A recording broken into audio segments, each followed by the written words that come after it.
visão, assim, convivendo, já estava convivendo com o movimento social, ajudava o Sem Terra, ia levar alimento pro pessoal. Desde os 17? Desde os 16, 17 anos. E aí depois, com 18 anos, eu fui morar numa ocupação de sem teto, lá em Osasco, que a gente estava falando antes aqui, lá no Jardim Gramado. Eu vi que você tava falando... Onde que era? Porque eu lembro que tem... Acho que tem até hoje uns prédios meio que largados ali, lá. Mano. Era... Que passa no Rodoanel ali, atrás. Passou a ponte e é o prédio. Tem uns prédios abandonados. Esses prédios, ó, pra você ter uma ideia, isso até ajuda a explicar a história da invasão, da ocupação. Esses prédios eram daquele tranqueiro daquele Sérgio Naia, que foi um cara que fez prédio de areia no Rio de Janeiro, que caiu os prédios. Vocês lembram disso? Sei. O cara, tranqueira, empreiteiro, e ele fez uns prédios lá, os prédios também tinham problema, ficou embargado. Ficou abandonado 10 anos, 15 anos, 20 anos, ninguém fazia nada. Tava devendo mais imposto que o valor dos prédios já, do imóvel. Certo. Um monte de gente sem teto, e aí o movimento social foi lá e ocupou o terreno para reivindicar para a moradia. As ocupações são desse jeito. Ninguém vai invadir a casa dos outros. Você é louco? Chegar na tua casa, ó, tô entrando aqui, tô botando 2 famílias no seu sofá. Isso não existe. Porque eu quando eu não meme, conhecia, né? antes de 2018, eu que não era antenado em nada mesmo. Tanto é que eu era muito daquela política, daquela ideia, tipo, política nem se discute. Esses caras nem prestam, que não sei o quê. Aí quando falava do Boulos, eu falei, esse cara vai entrar dentro de casa a qualquer hora aí, vai tirar minha mãe de dentro de casa. É isso que a gente imagina. Tô dormindo lá, o Boulos chega, pau! É isso que imagina, invadir a casa é tipo isso mesmo. Você tem uma fazenda, a galera do nada entra lá e foda-se você. Se contou tanto isso, que eu acho que muita galera, a galera principalmente que não te conhece, acredita. Mas quer saber uma coisa, Mítico? Tem gente que ganha com a mentira. E é por isso que a mentira é propagada. Certo? Vê só, qual que é a luta do movimento que eu entrei? Eu tô há 20 anos nesse movimento. E não por casa, eu tenho a minha. Tenho a minha casa, moro no Campo Limpo hoje, na Zona Sul de São Paulo. Moro com a minha família, com a minha esposa, com minhas 2 filhas. Trabalho, sou professor, escrevo, né, coluna, já escrevi 2 livros. Mas eu tô no movimento por uma questão de justiça social, pelo que eu acredito. Mano, desde moleque, né? Desde moleque, há 20 anos. Não é política, agora é candidato. Eu tô há 20 anos nessa. Nem pensava em candidato 20 anos atrás. Fui ser candidato a primeira vez na minha vida há 2 anos atrás para presidência. Se eu quisesse ter sido deputado, vereador, coisa teria sido, porque eu participo de um movimento social que é gigante, que teria eleito. Né? Não era essa. A pegada nunca foi essa. Era uma coisa de, assim, mano, todo mundo, você quer deixar alguma coisa pros seus filhos, pros seus netos. Todo mundo quer deixar um legado.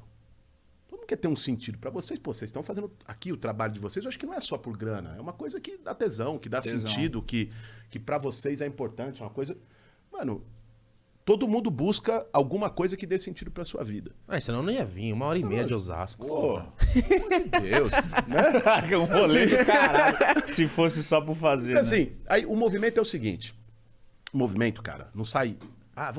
vi um terreno aqui, tô entrando. Vi uma casa que tá aqui, tô entrando. Nem as abandonadas o movimento faz isso. O movimento levanta. Mano, você pega lá. 20 anos abandonado. Deve mais IPTU que o valor do terreno. Tá ilegal. Quem é que ganha com isso? Aí é que entra a história do invasor e tal. Tem sempre alguém ganhando com isso. É especulação imobiliária. É uma empreiteira. É um fundo lá de Dubai. É alguma coisa. É algum esquema. De algum cara importante que é dono. Lógico. Que deixa abandonado. Certo? Para esperar uma valorização. Essa é a especulação imobiliária. Você espera, deixa ali abandonado 1 ano, 5 anos, 10 anos. Aí vai chegar uma estação de metrô. Aí o que valia 1 milhão vai valer 10 milhões. Aí vai chegar um shopping center, uma duplicação de avenida.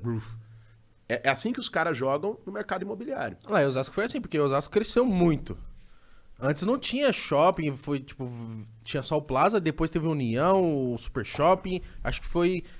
Continua, que eu tô só tentando... Não, mas é isso mesmo. É isso mesmo que você tá falando. O crescimento de São Paulo, de todas as cidades, foi desse jeito. Até aí, é bom chegar benfeitoria, benefício nos lugares. O problema é que quando o cara deixa abandonado, primeiro isso é ilegal, certo? Tá na Constituição do Brasil. Propriedade, todo mundo tem direito de ter, mas ela tem que ter uma função social. Tá lá o Estatuto da Cidade, que é uma lei federal, dizendo, o poder público, a prefeitura tem a responsabilidade, se tem um terreno que tá largado, abandonado, sem função social, de notificar e depois de um tempo, se o cara não fizer nada, desapropriar, tomar para fazer moradia social. Isso está na lei, Não é a minha vontade do movimento, tá na lei. Os caras não fazem, mano. Porque essas empreiteiras, que tem muita grana, em geral é quem financia a campanha eleitoral dos caras. Então financia a campanha do prefeito, tem uma bancada de vereadores deles lá, aí faz vista grossa. O que o movimento social faz? Chama atenção para isso. Fala, ocupa e fala, ó, esse terreno aqui tem que virar moradia popular, porque é o que está escrito. Aí, a empreiteira, que fica incomodada com isso, o político, que fica incomodado com isso, que tá todo mundo ali no esquema, vai querer desmoralizar, desqualificar, dizer, ó, o cara vai tomar tua casa, é invasor, é criminoso, é terrorista, é bandido. Ó, mas eu vou te fazer uma pergunta agora. Existe só um movimento disso ou tem vários movimentos que, vamos dizer, invadem essas coisas? Você cuida de um, tem outras pessoas que tem vários movimentos desses, é meio que organizado, ou tem uma galera que é tipo, foda-se, entra nos negócios mesmo e já era? Tem de tudo. Assim como na vida, nos podcasts, no YouTube, tem de tudo. Entendeu? Eu não tenho como botar a mão no fogo por todo mundo que está lutando por moradia em São Paulo ou no Brasil. Uhum. E aí é o seguinte, eu faço parte de um movimento que é o MTST, que é o maior movimento de moradia que tem em São Paulo e no país. Então, o MTST tem as suas regras, que é o que eu estou colocando aqui, os seus princípios, aquilo que faz. Agora, ocupar um espaço para poder viver, isso já acontecia muito antes de ter movimento social.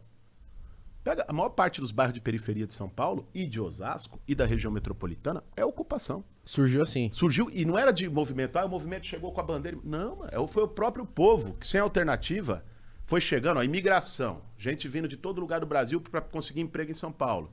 Né? O próprio pessoal não conseguia pagar aluguel.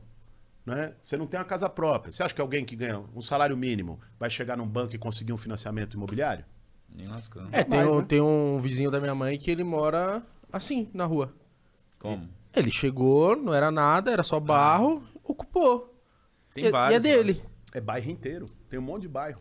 E eu vi, não sei se tem a ver, que a galera fala que na época que acabou a escravidão, né, que assinaram lá o papel, tipo assim, o pessoal falou assim, tá bom, agora você não é mais escravo, se vira. Aí foi onde começou a surgir. É daí mesmo? Mano, tem uma origem aí. Ainda na escravidão, em 1850, teve a Lei de Terras. A primeira Lei de Terras no Brasil. A Lei de Terras, ela meio que regularizou o roubo de terra por grandes proprietários. Porque pensa, vamos puxar lá de trás. Quem era o proprietário de terra no Brasil? Lá em 1500, quando só tinha indígena aqui. Os índios. Não existia propriedade, eram os índios que tinham propriedade coletiva nas aldeias. Aí chegou os portugueses. O que os portugueses fizeram? Tomaram. Deram espelho pros índios e pegaram a terra. Deram espelho, mataram, massacraram, estupraram. Fizeram uma merda. Fizeram o que tinha de pior, trouxeram escravo africano para trabalhar para eles aqui. E assim começa a história negra no Brasil, com a escravidão. Né? E aí, esses caras vão e formam as capitanias hereditárias, que dividiram os territórios do Brasil e entregavam para um português comandar. Beleza, foi se construindo desse jeito, né? Com muita violência, com muita opressão. É assim que está marcada a história do nosso país.